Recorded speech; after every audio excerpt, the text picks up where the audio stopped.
திருமறை நேரம் Bible Hour presented by the National Bible College. கிறிஸ்துவின் சபையார் உங்களை வாழ்த்துகிறார்கள். Welcome to Satellite Bible Classes. வாழ்த்துக்கள் திருமறை நேரம் நேயர்களே, ஆண்டவர் இயேசு கிறிஸ்துவின் இனிய நாமத்திலே உங்கள் யாவரையும் அன்போடு கூட வரவேற்கிறேன். சத்தியமாவது என்ன? What is truth? இயேசுவே சத்தியம். யோவான் 14:6 நானே வழியும் சத்தியமும் ஜீவனமாக இருக்கிறேன் அப்படின்னு சொன்னார். அவரே சத்தியம். உலகத்தில் வேறு யாராவது சொல்ல முடியுமா? இப்போ மகாத்மா காந்தி சத்திய சோதனை அப்படின்ற ஒரு புத்தகம் தான் எழுதினார். ஆனால் இந்த உலகத்தில் மனிதனாக இந்த பூமியில் இருந்த மனிதர்களிலேயே ஒருவர் கூட இயேசுவை தவிர தன்னையே சத்தியம் என்று சொல்லவே முடியாது. அவங்க கண்டுபிடிச்ச மாதிரி யோசிக்கிற மாதிரி யூகங்களை இதான் சத்தியம்னு வேணால் அவங்க பேசிக்கலாம். அதனால தான் இவ்வளோ மதங்கள் இருக்கிறது. கிறிஸ்தவத்தில் பல பிரிவுகளும் இருக்கிறது. கர்த்தர் எனக்கு புது சத்தியத்தை வெளிப்படுத்திட்டார் அப்படின்னு டெய்லி ஒன்று ஒன்றா சொல்லிட்டு இருக்கிறாங்க. நிறைய பேர் என் கூட இப்படி பேசினார் அப்படின்றாங்க, தேவதூதன் வந்து சொன்னார் அப்படின்வாங்க, எனக்கு ஒரு கனவு வந்தது அப்படின்வாங்க. இப்படி தான் நிறைய பிரிவுகள். சத்தியம் ஒரு மார்க்கம், அது ஒரு வழி, அதில் ஜீவன் இருக்கிறது. அதனால தான் ரொம்ப தெளிவாக சொன்னார் ஆண்டவர், நானே வழியும் சத்தியமும் ஜீவனமாக இருக்கிறேன். அவர் வழியில் வரணும், அவரை சத்தியமாக பார்க்கணும். அப்போ தான் நமக்கான அந்த நித்திய ஜீவன் கிடைக்கும். ரொம்ப தெளிவாக இருக்குல்ல, சிம்பிளாக இருக்கு இல்லையா? ஆண்டவர் எப்போவுமே தன்னுடைய போதனைகளை எளிமையாக தான் சொல்லுவார். அதை சிக்கலாக்கி அதை அப்படியே நூடுல்ஸ் மாதிரி புரியாத மாதிரி ஆக்கி இந்த உலகத்தில் பிழைச்சு நிற்கிறாங்க நிறைய பேர். ஆனால் திருமறை நேரத்தோட நோக்கம் இதான் சத்தியம். வசனங்களை பாருங்கள், நீங்கள் நடங்க, இது எடுத்து காமிக்க தான் நம்மளோட வேலையே. சத்தியத்தை கவனிங்க. நிச்சயமாக இயேசுவே சத்தியம் என்று நாம் புரிஞ்சுக்கிட்டோம்னு வச்சுக்கங்களேன், அவரை நாம் விடவே மாட்டோம். அவரை பற்றி கொள்வோம், அவரால் விடுதலை அடைவோம். ஒரு சமாதானமுள்ள ஒரு வாழ்க்கை நம்மால் வாழ முடியும். சத்தியபரனாகி அவர் நமக்கு எப்பொழுதும் நம்மோடு கூட இருப்பார். சத்தியவான் எவனும் சத்தியத்துக்கு செவி கொடுக்க, எனக்கு செவி கொடுக்கிறான் என்று பிலாத்துக்கிட்ட சொன்னார். சரி, நாம் இன்னைக்கு கவனிக்கலாம். இந்த நாளிலே நம்முடைய செய்தியாளர், தேசிய வேதாகம கல்லூரியினுடைய கல்வித்துறை தலைவர் டாக்டர் பீட்டர் சாலமன் ஐயா அவர்கள். வணக்கம் திருமறை நேர நேயர்களே. உற்சாகமூட்டக்கூடிய இந்த புதிய நாள் காலையில் என் சொந்தங்களே, என் உறவுகளே, கண்மணிகளே, தோழர்களே, பரிசுத்தவான்களே, தேசத்தில் நீங்கள் எங்கே இருந்தாலும், உலகத்தில் எந்த முனையில் இருந்தாலும், எந்த கடற்கரை பட்டணத்தில் இருந்தாலும், எந்த மலைகளில் நீங்கள் குடியிருந்தாலும், கர்த்தருடைய வார்த்தையை நீங்கள் கேட்க வேண்டும் என்பது தேவனுடைய சித்தமாக இருக்கிறது. சத்தியத்தை அறிந்து நாம் ரட்சிக்கப்பட வேண்டும் என்பது தேவனுடைய சித்தமாக இருக்கிறது. 1 தீமோத்தேயு 2:4 நண்பர்களே, இந்த நாட்களில் சத்தியம் என்றால் என்ன? What is the truth? இந்த தலைப்பில் தான் இன்றைய செய்தியை நம்ம கேட்கிறோம். கடந்த செய்திகளில் பல கருத்துக்களை நாம் உள்வாங்கி கொண்டாலும் சத்தியத்தினுடைய முழுமையாக, அதனுடைய அடையாளமாக, ஒரு நபராக, ஒரு சரீரமாக இயேசு இருக்கிறார். உலகம் உண்டானது முதற்கொண்டு குழந்தைகள் பிறக்கிறார்கள். இன்றைக்கு உலகத்தில் 700 கோடி மக்கள் இருக்கிறார்கள். உலகத்தில் மிகப்பெரிய மதங்கள் இருக்கிறது. ஆனால் எந்த ஒரு மதத்திலும் இல்லாத ஒன்று கிறிஸ்தவத்தில் நீங்கள் பார்க்கலாம். கிறிஸ்தவத்தில் கிறிஸ்து என்ன சொல்கிறார்? சத்தியத்தை குறித்து சாட்சி கொடுப்பதற்காக இந்த உலகத்திலே நான் பிறந்தேன் என்று சொல்கிறார். இது ரொம்ப ஆச்சரியமான ஒரு தகவல். காரணம், உலகத்தில் எந்த ஒரு மதத்திலும் அந்த மதத்தை துவங்கின மனிதன் நான் சத்தியத்திற்காக பிறந்திருக்கிறேன் என்று சொன்னதே கிடையாது. நீங்கள் வேண்டுமானால் ஒரு சவாலாக உங்கள் மத புத்தகத்தில், மத தலைவர்களிடத்தில் கேட்டு பாருங்கள். இயேசு கிறிஸ்துவினுடைய மரணம் நிகழ்வதற்கு ஒரு 6 மணி நேரத்துக்கு முன்னால் இயேசுவுக்கு மரண தண்டனை கொடுக்கும் அதிகாரமுடைய பிலாத்துவினிடத்தில் இந்த கருத்தை இயேசு பதிவு செய்கிறார். இதை யோவான் 18:37 நாம் பார்க்கலாம். அப்பொழுது பிலாத்து அவரை நோக்கி, அப்படியானால் நீ ராஜாவா என்றான். இயேசு பிரதியுத்தரமாக, நீ சொல்லுகிறபடி நான் ராஜா தான். பேனால் அடிக்கோட்டிடுங்கள். சத்தியத்தை குறித்து சாட்சி கொடுக்க நான் பிறந்தேன். சத்தியவான் எவனும் என் சத்தம் கேட்கிறான். இந்த முடிவில் தான் பிலாத்து கேட்கிறார். 38வது வசனம். அதற்கு பிலாத்து, சத்தியமாவது என்ன என்றான். சகோதரர்களே, சத்தியம் என்பது என்ன?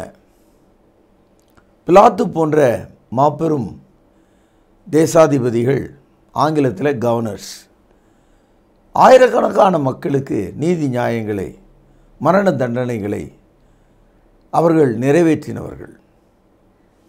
சத்தியம் என்ன, பொய் என்ன என்ற வேறுபாட்டை நன்றாக தெரிந்தவர்கள் இல்லையா? இப்போது ஒரு நீதிமன்றத்தில் மொத்தமாக என்ன நடக்குதுன்னா, கோடானு கோடி வழக்குகள் நடக்கிறது, வழக்குகள் தேங்கி இருக்கிறது. நீதிமன்றத்தில் நீதிபதிகளுக்கு பஞ்சம், வழக்கறிஞர்கள் இல்லை, இப்படியெல்லாம் 1000 பேசினாலும் அந்த நீதிமன்றத்தினுடைய கரு, அந்த நீதிமன்றத்தினுடைய வேலை என்ன, அதை உற்று நீங்கள் கவனிச்சிங்கன்னா, அதாவது நீதிமன்றம் சத்தியம் அல்லது பொய் இந்த வேறுபாட்டை மட்டும்தான் சொல்லுகிறது எல்லா வழக்குலையுமே. To differentiate what is truth and lie, that's all the work of the court. அது உலக நீதிமன்றமாக இருக்கலாம், உச்ச நீதிமன்றமாக இருக்கலாம், உயர் நீதிமன்றமாக இருக்கலாம், அல்லது ஒரு கிராம நீதிமன்றமாக இருக்கலாம். எல்லாவற்றிலும் இந்த சத்தியம் பொய் இந்த ரெண்டே வச்சு தான் நீதிமன்ற வழக்குகள் முடிவு செய்யப்படுகிறது. இப்போது ராஜீவ்காந்தியினுடைய கொலை வழக்கில் சிக்கினவர்கள் ஏறக்குறைய ஒரு 6 பேர். அவர்கள் 28 வருஷம் சிறை அனுபவித்தும் கூட அவர்களை விடுதலை செய்ய முடியாத அளவுக்கு அவர்களுக்கு போதுமான சத்தியம் கிடைக்கல, அல்லது அவர்கள் நீதிமான்கள் என்று சொல்லக்கூடிய சத்தியம் அவர்களுக்கு கிடைக்கல. அவர்களை குற்றவாளிகள் என்று சொல்லக்கூடிய அந்த விஷயங்கள் மட்டும்தான் அதிகமாக இருக்குது. அதனால தான் இந்நாள் வரைக்கும், இந்த நிமிஷம் வரைக்கும் ஒரு மப்பு மந்தாரம் போல செய்வதறியாமல் சட்டமே திகைக்கிறத பார்க்குறோம். சகோதரர்களே, ஒரு நீதிமன்றம் சத்தியம் பொய் இந்த 2 விஷயத்தை வச்சு தான் எல்லா தீர்ப்புகளையும் செய்கிறது. உங்களுக்கு தெரிந்த ஒரு தகப்பனோ ஒரு தாயோ செய்யாத ஒரு குற்றத்துக்காக பொய்யாக தண்டிக்கப்பட்டிருப்பார்களானால் அவளுடைய மனதில் சாகிற வரைக்கும் அந்த சத்தியம் வெளிப்படவில்லையே, என் நியாயம் தெரியாமல் போச்சே, இந்த உண்மையை சொல்ல ஆள் இல்லாமல் போயிட்டானே என்று தான் அவர்கள் மனதில் இருக்கும், அவருடைய நினைவில் இருக்கும். உலகத்தில் நீதிமன்றத்தால் விடுதலையான ஆட்கள்லாம் பார்த்திங்கன்னா பொய்யை தான் நம்பி வெளியே ஓடிடுவாங்க. சத்தியத்தின்படி எல்லா மனுஷனும் தண்டிக்கப்பட்டிருக்கான். அதாவது நீதிமான்கள் எல்லாம் சிறையில் இருக்காங்க, குற்றவாளிகள்லாம் வெளியில் இருக்காங்க. இப்போ புரியுதா உங்களுக்கு? பணக்காரர்கள்லாம் வெளியே இருக்காங்க, ஏழைகள்லாம் சிறைச்சாலையில் இருக்காங்க. இப்போ உங்களுக்கு புரியுதா? இப்பொழுது ஏசாயா 59வது அதிகாரம், பழைய ஏற்பாட்டில் 865வது பக்கம். இந்த வசனத்தை படித்தா அழுவதா சிரிப்பதா இது என்ன என்று நம்ம ஆச்சரியப்படுவோம். இதை ஏன் நம்ம பரிசுத்த வேதாகம்னு சொல்கிறோன்னா, அதான் தேவனுடைய வார்த்தை. தேவனுடைய வார்த்தை ஒன்று தான் சத்தியமாக இருக்க முடியும், மற்றதெல்லாம் பொய் தான். ஒரு கவிஞன் எவ்வளோ வேணாலும் கவிதைகள் எழுதலாம், ஏன்னா வாய் ஒன்றும் அவனுக்கு வலிக்க போகிறதில்லை. ஆனால் சத்தியத்தை எழுத முடியாது. கவனிங்கள், ஏசாயா 59:14வது வசனம். நியாயம் பின்னிற்று அகன்றது, நீதி தூரமாய் நின்றது, சத்தியம் வீதியிலே இடறி யதார்த்தம் வந்து சேராமற் போகிறது. சத்தியம் தள்ளுபடியாயிற்று, பொல்லாப்பை விட்டு விலகிறவன் கொள்ளையாகிறான். இதை கர்த்தர் பார்த்து நியாயமில்லை என்று விசிரமுள்ளவனானார். உலகத்தில் சத்தியம் ஒரு குப்பையாக மாறி வீட்டுக்கு வெளியே பெருக்கி தள்ளுவது போல பீதியில் தள்ளப்பட்டு விட்டதாம். தேவன் படைத்த முதல் மனிதன் ஆதாம் ஏவாள் முதற்கொண்டு அவர்கள் சத்தியத்தின்படி நடவாமற் போனதுனால சத்தியம் தள்ளுபடியாயிற்று. சத்தியம் வீதியில் வீசி எறியப்பட்டது. கர்த்தர் இதை கண்டு விசனம் முற்றார். இதனால தான் தேவன் எல்லா மனுஷருக்கான ஒரு சத்தியமாக தன்னுடைய வார்த்தையாகிய மகனை பூமியிலே மாம்சமாக தந்தருளினார். God gave his words as a flesh in the world. தேவன் தமது வார்த்தையை மாம்சமாக இந்த உலகத்திற்கு தந்தார். புரியுதா நான் சொன்னேன் உங்களுக்கு? இதை தான் யோவான் 1:14 நம்ம படிக்கிறோம். அந்த வார்த்தை மாம்சமாகி சத்தியத்தினாலும் கிருபையினாலும் நிறைந்தவராக நமக்குள்ளே வந்து வாசம் பண்ணினார். இப்போது சத்தியம் என்பது ஒரு பேச்சாக இல்லாமல், ஒரு எழுத்தாக இல்லாமல், ஒரு எண்ணமாக இல்லாமல் ஒரு மனித உருவாகவே வந்துவிட்டது. இப்போ உங்களுக்கு பொறி தட்டின மாதிரி இருக்கும் இல்லையா? தலையில் பளிச்சுன்னு ஒரு மின்னல் வந்தால் இருக்கும். அதாவது எந்த ஒரு கோர்ட்டில் போய் இதுதான் சத்தியம் நீங்கள் சொன்னீங்கன்னா அதை எழுத்து வடிவில் அதுக்கான நிரூபணங்கள்லாம் தேடுவாங்க. நிரூபணம் இல்லைன்னா சாரின்னு சொல்லிட்டு நீதிபதி தலையை திருப்பிக்கிட்டு போயிடுவார். ஏன்னா அவருக்கு தேவை ப்ரூஃப் ஒன்று தான், சான்று மட்டும்தான் அவருக்கு தேவை. நீதிமன்றத்தில் அவ்வளோதான். அதனால தான் அந்த நீதி தேவதைன்ற ஒரு சிலை ஒன்று இருக்கும், கையில் வந்து ஒரு தராசு இருக்கும். நீங்கள் அந்த சிலையை நீங்கள் பார்த்தீங்கன்னா கண்ணை வந்து கருப்பு துணியால் கட்டியிருப்பாங்க.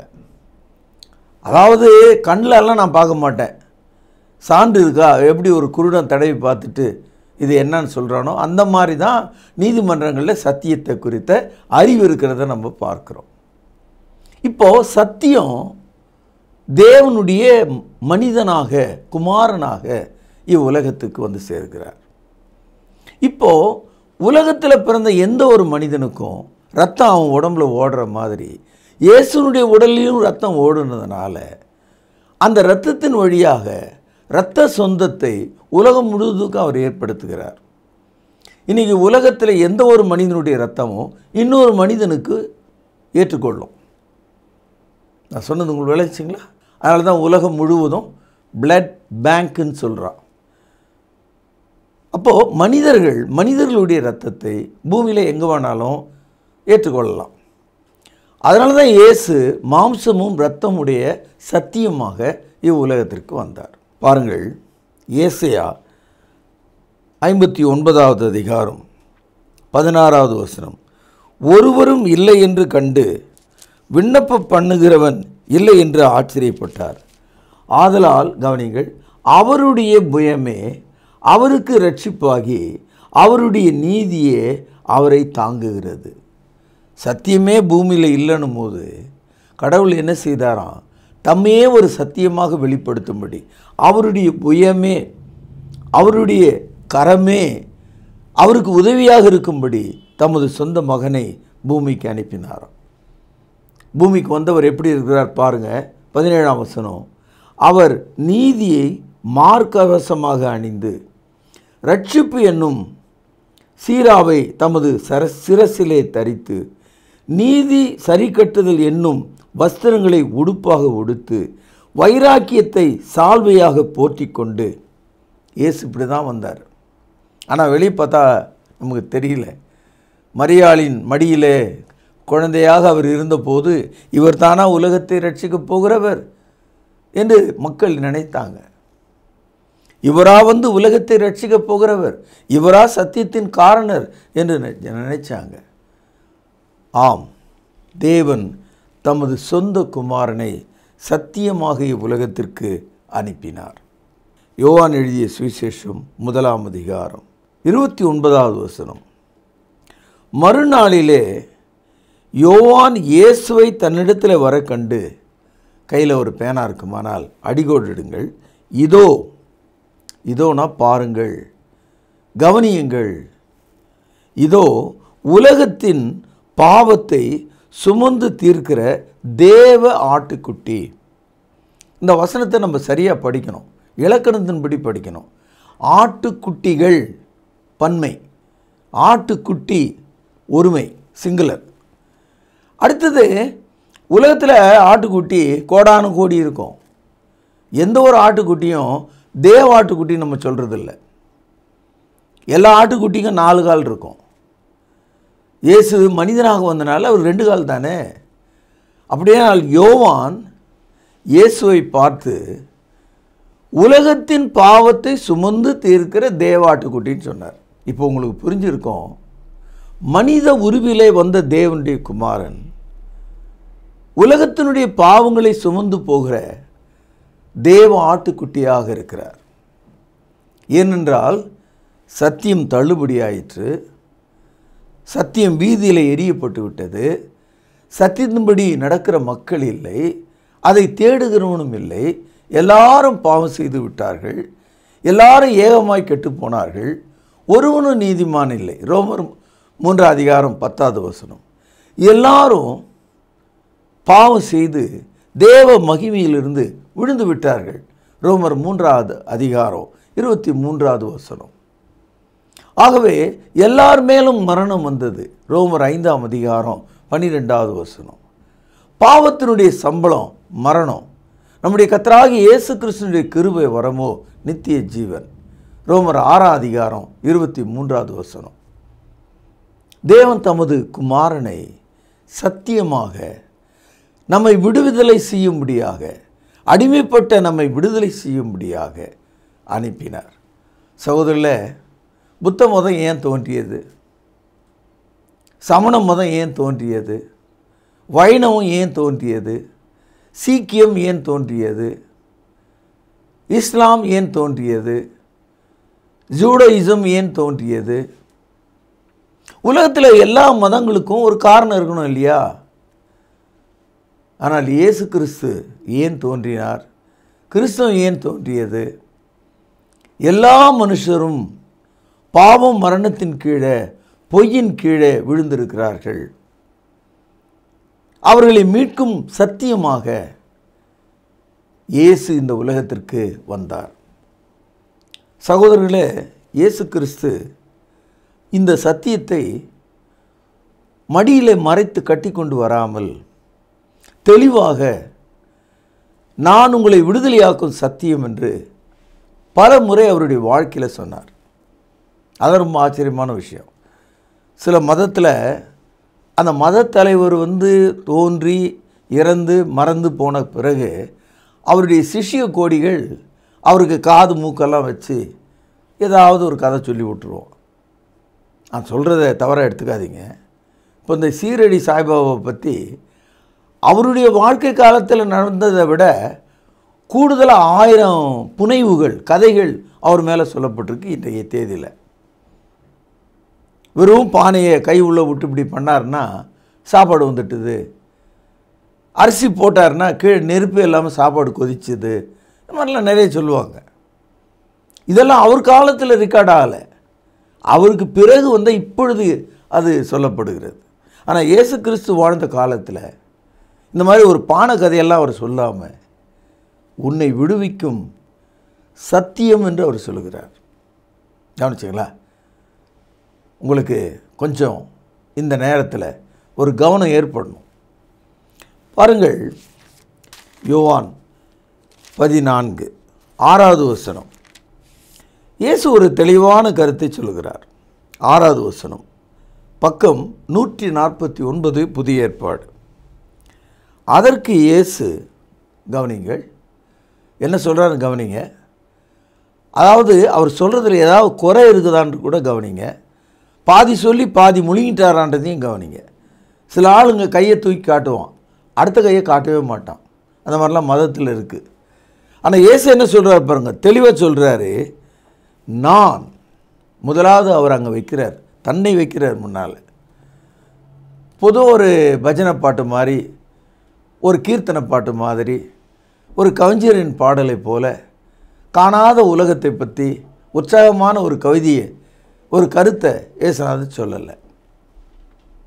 அவர் தன்னை கொண்டே சொல்லுகிறார். நான் அடுத்து சொல்கிறார் கவனிங்க, வழியும். இயேசுநாதர் இந்த வார்த்தை சொல்லும்போது எருசலேம் நகரத்திலிருந்து உலகம் முழுதும் போவதற்கு பெரிய பாதைகள், வழிகள் இருந்தது. முதல் நூற்றாண்டு காலத்தில் ரோம நாடு உலகம் முழுவதுக்கும் வழிகளை போட்டது. அதனால் அந்த காலத்தில் ஒரு பழமொழி இருந்தது, all roads leads to Rome. எல்லா வழிகளும் ரோமாபுரிக்கு செல்லும்.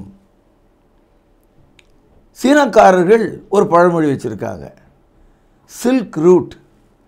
இன்றைக்கும் நீங்கள் சீனாவில் இது பிரபலமான வார்த்தை. அப்படின்னா என்ன அர்த்தம்னா, உலகத்திலேயே பட்டு என்ற ஒன்றை நம்ம பெறதா இருந்தால் அதுக்கு ஒரு ரூட் இருக்குது, ஒரு வழி இருக்குதுன்னு சொன்னோம். அது வேறு எதுவும் இல்லை. திபெத் வழியாக இந்தியாவுக்கு வந்தால் நீ பட்டை தயாரிக்கலாம், பட்டை வாங்கலாம். உலகத்துக்கு பட்டை சப்ளை பண்ண நாடு இந்திய நாடு. பட்டை நூலாக மாற்றி நெய்த நாடு இந்திய நாடு. அதனால் இந்தியாவுக்கு சில்க் ரோடுன்னு பேர். ஆனால் இயேசுநாதர் சொல்கிறாரு, நானே வழியும்ன்றார். எந்த வழியை அவர் சொல்கிறார்? பரலோகத்திற்கு நாம் ஏறி செல்லும் வழி என்று சொல்கிறார். இப்போ புரிஞ்சுதுங்களா? அடுத்து என்ன சொல்கிறார் பாருங்க, சத்தியமும். எந்த ஒரு நீதிமன்றமோ விடுதலை அல்லது தண்டனை, குற்றம் சாட்டப்படுதல், சத்தியம் அல்லது பொய், இதுக்கு இடையில் தானே எல்லா நீதிமன்றமும் நடக்குது. நம்ம வாழ்க்கையும் அதில் தான் நடக்குது. அப்படியானால் பாவியாகிய ஒரு மனிதன் அவனுடைய மரணத்திலிருந்து தப்புவதற்கு இயேசு சத்தியமாக இருக்கிறார். மூன்றாவதாக வாழ்வதற்கான வாழ்வாக, ஜீவனாக இருக்கிறார். சில ஆள் சொல்லுவாங்க, நான் செத்து பிழைச்சேங்க அப்படின்னா. நம்ம வீட்டில் ஒரு ஆள் அந்த மாதிரி இருப்பார், அந்த டாக்டர் என்னை காப்பாற்றிட்டாருன்னு சொல்லுவாங்க. நான் மரணத்துக்கு சென்று திரும்பினவன் சொல்லுவாங்க. சொல்கிறவங்கெல்லாம் அடுத்த ஒரு 6 வருஷம் 3 வருஷம் வாழ்வாங்க, அவ்வளோதான். ஆனால் இயேசு கிறிஸ்து கொடுக்குற அந்த வாழ்வு நித்தியம், ஆங்கிலத்தில் இட்டர்னல். ஆதாம் ஏவாளை தேவன் உண்டாக்கும்போது தமது சாயலிலும் தமது ரூபத்திலும் தமது ஆவியிலும் உண்டாக்கினார் என்று படிக்கிறோம். ஆதியாகமம் 3:26, ஆதியாகமம் 2:7 வசனத்தில் பார்க்கிறோம்.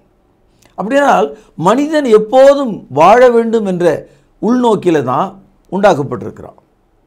அதில் தான் இயேசுநாதர் வந்தபோது ஒரு அற்புதமான ஒரு வார்த்தை சொன்னார், உங்கள் சரீரங்களை கொள்கிறவர்களை குறித்து நீங்கள் பயப்படாதிருங்க, உங்கள் ஆத்மாவையும் சரீரத்தையும் நரகத்தில் தள்ள வல்லமை உள்ள ஒருவருக்கே பயப்படுங்கள். அப்படியானால் நம்முடைய சரீரத்துக்குள்ளே இருக்கிற ஆத்மா என்றும் வாழும். அதனால தான் இயேசுநாதர் இப்படி சொல்கிறாரு, யோவான் 11:25, நானே உயிர்த்தெழுதலும் ஜீவனமாக இருக்கிறேன், என்னை விசுவாசிக்கிறவன் மரித்தாலும் பிழைப்பான். அதனால தான் ரோமர் 12:1 வாசிக்கிறோம், சகோதரர்களே, நீங்கள் இப்பிரபஞ்சத்துக்கு ஒத்த வேஷம் தெரியாமல் உங்கள் மனம் புதிதாகிறதுனாலே மறுரூபம் அடையுங்கள். இவைகள்லாம் மறுவாழ்வை பற்றிய சத்தியங்கள். கொலோசியர் 3:3 வாசிக்கிறோம், உங்கள் ஜீவன் கிறிஸ்துவுக்குள் மறைந்திருக்கிறது. அப்போ நம்ம இங்கே இருக்கிறோம், நம்முடைய ஜீவன் கிறிஸ்துக்குள்ளே இருக்குது. இப்போது கிறிஸ்டியானிட்டி டீச்சிங் எ லைஃப் ஆஃப்டர் டெத், எ கண்டினியூடு லைஃப், எ இட்டர்னல் லைஃப். அப்படிப்பட்ட ஒரு சத்தியம். இப்போது நம்ம என்னென்ன படித்தோம்? நானே வழின்னு சொல்கிறார், நானே சத்தியம்னு சொல்கிறார், நானே ஜீவன்னு சொல்கிறார். இப்போது உலகத்தில் ஒரு பக்கம் வழியை சொல்லிக் கொடுக்குறாங்க, ஒரு பக்கம் சத்தியத்தை சொல்லி தராங்க, ஒரு பக்கம் நிலையான வாழ்வை குறித்து சொல்கிறாங்க. 3 டிபார்ட்மெண்ட்டாக பிரித்து 3 டிபார்ட்மெண்ட்டுக்கு 3 கடவுளை உருவாக்கிட்டாங்க. அதெல்லாம் பொய்யான மார்க்கங்கள். இந்த 3ஐயும் ஒருவர் செய்கிறதாக வேதாகம் சொல்கிறது. ஏன்னா பைபிள் உள்ள தேவன் ஒருவரே ஒருவர் தான். God of the Bible is only one. அதனால தான் நாம் அனைவரும் இயேசு கிறிஸ்துவின் மூலமாக இந்த ஸ்லாக்கியத்தை அடைகிறோம். யோவான் எழுதிய சுவிசேஷம் 8வது அதிகாரம் 24வது வசனம். பொறுமையாக தெளிவாக நல்ல மனதோடு இதை நீங்கள் கவனிக்கணும். பெரும்பாலும் நம்ம இந்த வசனங்கள்லாம் படிக்கும்போது ஏறக்குறைய ஒரு மனநோயாளி மாதிரி படிக்கிறோம். அதனால தான் நமக்கு குழப்பம், நம்முடைய கண்களில் தெளிவில்லை. பாருங்கள், ஆகையால் நீங்கள் உங்கள் பாவங்களில் சாவீர்கள் என்று உங்களுக்கு சொன்னேன். ஏசுநாதர் சொல்கிறாரு, அவருக்கு எதிரில் இருந்த மக்களை பார்த்து, இந்த சத்தியத்தை நீங்கள் விளங்கிகள்னா நீங்கள் செத்து போயிடுவீங்கயா, நீங்கள் உங்கள் பாவங்களில் செத்து போவீங்கன்னு சொல்கிறார். எவ்வளோ தெளிவாக சொல்கிறார் பாருங்கள். இந்த மாதிரியான ஒரு லாங்குவேஜ், இந்த மாதிரியான ஒரு ஸ்டைலு, இந்த மாதிரியான ஒரு வார்த்தையை நீங்கள் உலகத்தில் எந்த ஒரு புத்தகத்திலும் படிக்க முடியாது. யார் இவர்? எங்கே இருந்தது இவருக்கு இவ்வளோ பெரிய அதிகாரம்? எப்படி இந்த வார்த்தையை அவரால் சொல்ல முடியும்? நான் போய் உங்களை பார்த்து உங்கள் பாவங்களில் சாவீர்கள்னா கல்லை தூக்கி அடிப்பீங்க என் மேலே. ரெண்டாவது யோசிப்பீங்க, என்னையா இந்த ஆள் நம்மளை சொல்கிறார்? ஏசு சொல்கிறார், என்றால் அவர் சத்தியமாக இருக்கிறார், விடுதலை செய்யும் சத்தியமாக இருக்கிறார். அதனால் அவர் சொல்கிறார், ஆகையால் நீங்கள் உங்கள் பாவங்களில் சாவீர்கள் என்று உங்களுக்கு சொன்னேன். கவனிங்க, நானே அவர் என்று நீங்கள் விசுவாசியாவிட்டால், இந்த நானே தான் யோவான் 14:6 படித்தோம். நானே வழியும் சத்தியமும் ஜீவனமாக இருக்கிறேன்னு படித்தேன் இல்லையா? அதே நான் தான் இங்கேயும் இருக்குது பாருங்கள். நானே அவர் என்று நீங்கள் விசுவாசியாவிட்டால் உங்கள் பாவங்களில் சாவீர்கள். தேவனால் அனுப்பப்பட்ட சத்தியம் என்று நீங்கள் விசுவாசியாவிட்டால், உலகத்தின் பாவங்களை சுமந்து தீர்க்கிற தேவ ஆட்டுக்குட்டி என்று நீங்கள் ஒப்புக்கொள்ளாவிட்டால் உங்களுக்கு வாழ்வு இல்லை. கணக்கு புத்தகம் நீங்கள் பார்த்தீங்கன்னா அதில் கடைசி பக்கத்தில் ஒரு அத்தியாயமாக அந்த கணக்குகளுக்கு பதில்கள், அந்த விடைகள் அச்சிடப்பட்டிருக்கும். அந்த கணக்கை பிள்ளைகள் போட்ட பிறகு போட்ட விடை சரியாக இருக்குதான்னு நம்ம அதை பார்த்து தெரிஞ்சுக்கலாம். எல்லா புத்தகத்துலேயும் இந்த மாதிரி இருக்கிற ஒரு பதிலை நம்ம பார்க்குறோம்.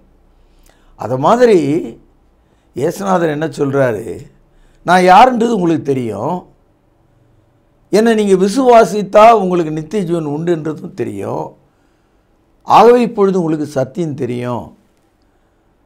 எப்படி ஒரு கணக்கு புத்தகத்தில் கடைசி பக்கத்தில் முதல் கணக்குலேருந்து கடைசி கணக்கு வரைக்கும் ஆன்சர்ஸ் இருக்கோ, அது மாதிரி உங்களுக்கு ஆன்சர் எல்லாம் தெரியும் இப்போ அப்படின்றார். தெரியுமா? புரியுதா உங்களுக்கு? இப்பொழுது யோவான் 8:32 பாருங்கள். சத்தியத்தையும் அறிவீர்கள். கவனிச்சிங்களா? சத்தியத்தையும் அறிவீர்கள், சத்தியம் உங்களை விடுதலையாக்கும் என்றார். 2000 ஆண்டுகளாக இயேசு கிறிஸ்து பரமேறி அவர் பரத்தில் இப்பொழுது இருக்கிறார், பரலோகத்தில் இருக்கிறார். ஆனால் அவருடைய சத்தியம் உலகத்தில் மனிதர்களை விடுதலை செய்து கொண்டே இருக்கிறது. என்னை விடுதலை செய்தது உங்களையும் விடுதலை செய்யும். அதனால தான் இயேசுநாதர் சொல்கிறாரு, என்னிடத்தில் வருகிற ஒருவனையும் நான் புறம்பே தள்ளுவதில்லை. யோவான் 6:37. நண்பர்களே, இந்த காலையில் ஒரு பெரிய பூக்கொத்தை கையில் வாங்கினது போல, ஒரு பெரிய தட்டில் ஏராளமான பழங்களை பெற்றுக்கொண்டது போல, ஒரு சிறிய நகைப்பெட்டியில் ஏராளமான வைர நகைகளையும் தங்க நகைகளையும் வாங்கி கொண்டது போல, பெரிய மழை வரும் என்று கருமேக கூட்டத்தை கண்டது போல, ஏராளமான மின்னல் உண்டாகும் போது மழை பெய்ய போகிறது என்ற அறிவை அடைந்ததை போல, உயரமான மலையிலே தெரியும் பனிக்கட்டிகளை கண்டு வியப்பதைப் போல, இந்த நாளில் நாம் கேட்ட சத்தியம் உங்கள் மனதை ஆட்டுவிக்க வேண்டும், மாற்ற வேண்டும், உருக்க வேண்டும், தெளிவடைய வேண்டும் என்று சொல்லி இன்றைய நிகழ்ச்சியை நான் நிறைவு செய்கிறேன். நாளை நாம் சந்திப்போம், பிரார்த்தனை செய்வோம். பரிசுத்தமுள்ளே அன்பான தகப்பனே, இயேசு விடுதலை தரும் சத்தியம், அதற்காகவே அவர் பிறந்தார் என்ற அந்த சத்தியத்தை நாங்கள் ஆழ்மனதில் உட்கொள்ள உதவி செய்திருக்கிறோம். இயேசுவின் நாமத்திலே ஜெபங்கேளும் பிதாவே, ஆமென். இயேசு கிறிஸ்துவின் ஒப்பற்ற நாமத்தில் திருமறை நேர நேயர்களுக்கு வாழ்த்துக்கள். சத்தியம் என்றால் என்ன, வாட் இஸ் ட்ரூத் என்ற இந்த தொடரை மக்கள் பார்த்து தொலைபேசியின் வழியாகவும் SMS வழியாகவும் அநேகர் கருத்துக்களை தெரிவித்திருந்தீர்கள். உங்களை மனதார பாராட்டுகிறோம். நேர்கள் இந்த நிகழ்ச்சியெல்லாம் பார்த்து புதிய ஏற்பாடு சத்தியத்துக்கு மனம் திரும்பி கீழ்ப்படிந்து திருமுழுக்கு பெற்று ஆங்காங்கே உள்ள கிறிஸ்துவின் சபையில் இணைக்கப்பட்டிருக்கிறீர்கள். உங்களை வாழ்த்துகிறோம். சத்தியம் என்றால் என்ன? இந்த தொடரை பற்றி உங்களுடைய கருத்துக்கள் இருந்தால் தயவு கூர்ந்து எழுதி அனுப்புங்கள். உங்களுடைய ஜெப குறிப்புகளுக்காக நாங்கள் தொடர்ந்து ஜெபித்து வருகிறோம். கர்த்தர் நிச்சயமாய் உங்களை ஆசீர்வதிப்பார். நேயர்களே, இன்று நீங்கள் கேட்ட செய்தியிலிருந்து உங்களுக்கான பரிசு கேள்வி இதுதான். இயேசு கிறிஸ்து எப்படிப்பட்ட சத்தியமுள்ளவராய் இருக்கிறார்? கேள்வி கொஞ்சம் புரிந்து கொண்டு சரியான பதிலை வசனத்தின் துணை கொண்டு இன்று கேட்ட பாடத்தை ஞாபகப்படுத்தி உடனடியாக எழுதுங்கள். இந்த செய்திகள் ஒளிபரப்பான உடனே யூடியூப்பில் அப்லோட் செய்யப்படுகிறது. மொபைல் ஃபோன், லேப்டாப், கம்ப்யூட்டர் மற்றும் இன்டர்நெட் வசதி உள்ளவர்கள் எங்கிருந்து வேண்டுமானாலும் இந்த நிகழ்ச்சியை பார்க்கலாம். மீண்டும் உங்களை சந்திக்கும் வரை நமது ஆண்டவராக இயேசு கிறிஸ்துவின் கிருபையானது உங்கள் அனைவரோடும் கூட இருப்பதாக. தொடர்பு கொள்ள வேண்டிய முகவரி: திருமறை நேரம், 58 சர்ச் தெரு, குமரன் நகர், சென்னை 6,82,000. செல்போன் 9385500882. கர்த்தாவே, தேவர்களில் உமக்குப்பானவர் யார்? வானத்திலும் பூமியிலும் உமக்குப்பானவர் யார்?